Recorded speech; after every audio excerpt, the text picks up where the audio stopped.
Mabalik tayo dito sa mga nakikita natin na mga lamang dagat. Ito yung mga shell na nandito po sa dalampasigan. So mga maliliit po ito ng mga tahong. Ayan ay dyan lang po yan sila nakakapit sa mga bato, or kung hindi naman dito sa geotextile, dito sa geotube. So nagsisimula na naman po na makita natin itong mga maliliit na mga tahong. Hindi ko lang alam, ay anong ano to, talaba. Ayun, may talaba pa dito na maliit. Ayan o, maliit nga lang po Balik ko iano ko para pwede pa siyang lumaki. So mga nakaano po yan, nakahilera po yan sila dito. Ayan.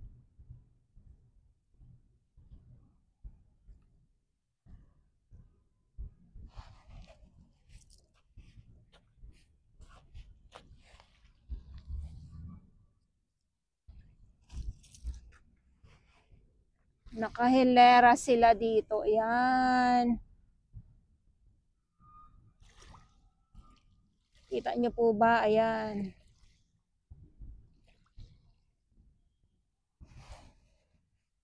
Ito na to na dadagsa to ng ng alon. Kaya nakikita natin dito sa dalampasigan ng Dolomite Beach po itong mga tahong na mga maliliit. Pero wala na tong mga laman na, ulitin ko lang po Ayan, hanggang dyan. Ayan o. Tapos, etong mga isda nga po. Ayan, yung mga kumukulo-kulo na yan, mga isda po yan. Kung malinaw lang ang ating kalangitan, makikita natin po yan sila. Kaya lang ay hindi po. Kasi nga ayun na! Kasi nga umaambon nga po eh. Ayan o, yung mga na yun o, nagtutumpukan po sila.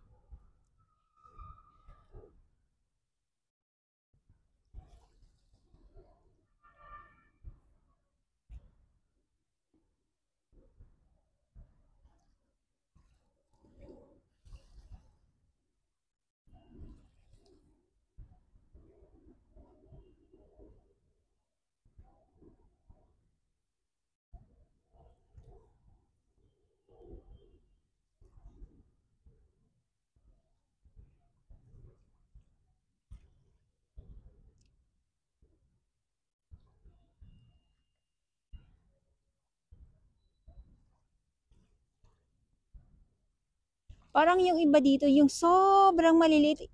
Hindi ko alam kung alamang ba yan or ano. Ayan o. Ayan o.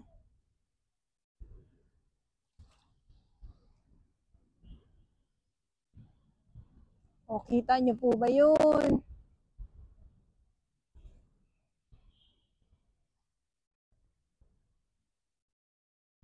Ay!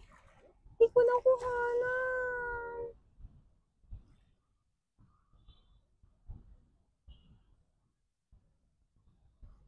O, di ba?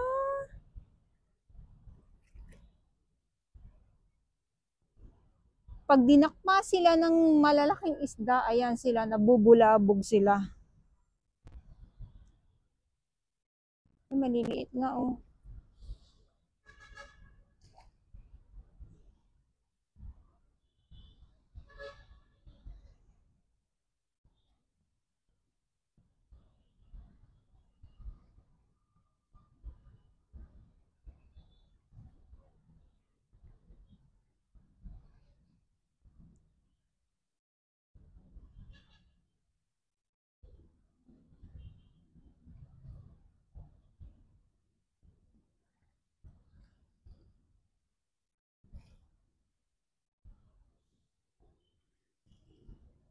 So far naman, wala ako nakikitang mga water lily na papunta dito sa tabi. So, thank you naman. Kasi di ba pag ganyan na sobrang dami ay panibagong na naman po yan.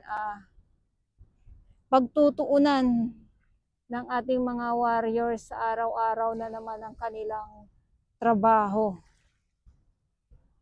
Siguro yun ay dahil nga po ay walang bagyo or hindi walang sama ng panahon, kaya ganun, walang mga paparating na mga kalat nga po.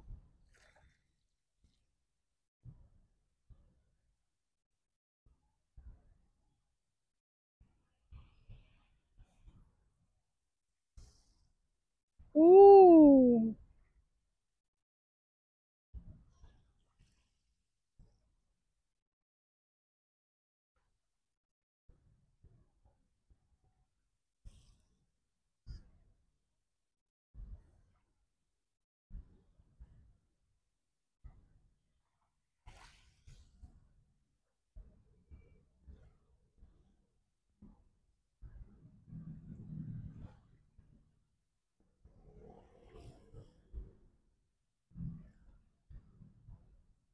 Grabe na yan ah.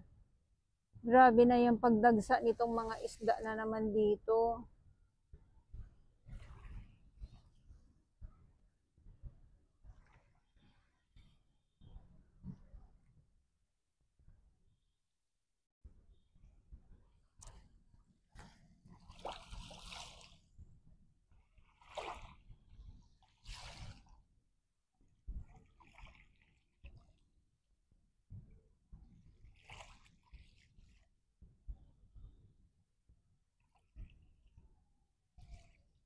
Okay.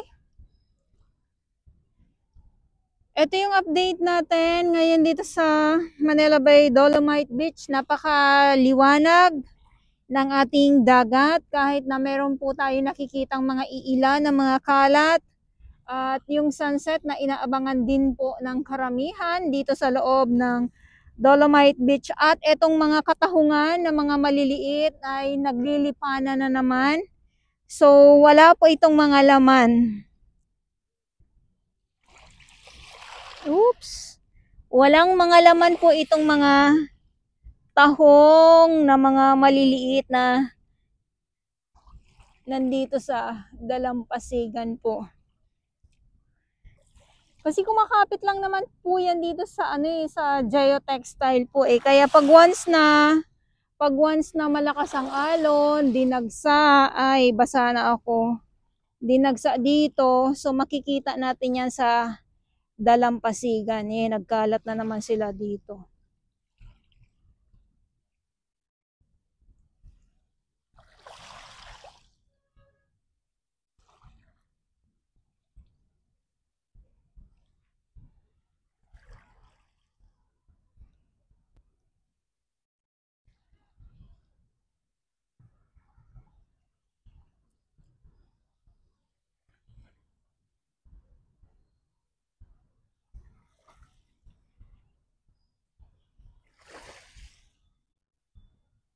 Grabe.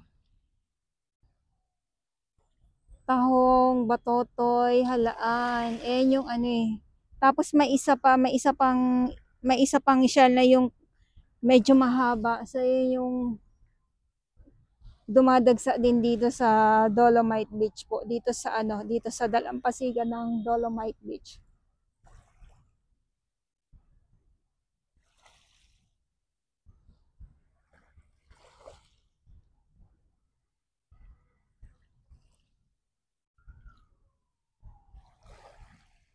Medyo dumadami na din po yung ating mga namamasyal dito sa loob ng Dolomite Beach. At ulitin ko lang po, ngayon ay December 4, 2024. Wala pa pong alas 5, 4:50 ng hapon pa lang.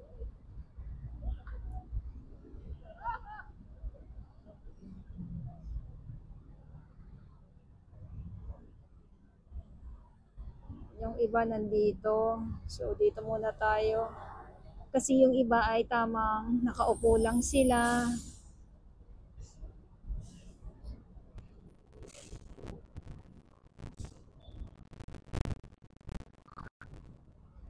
Yung iba naman ay, syempre, picture, lakad-lakad lang.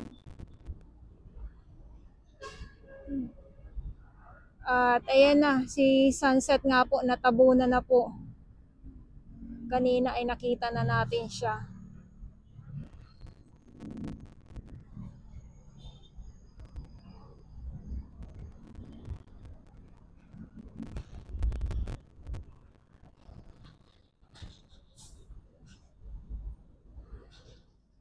Okay?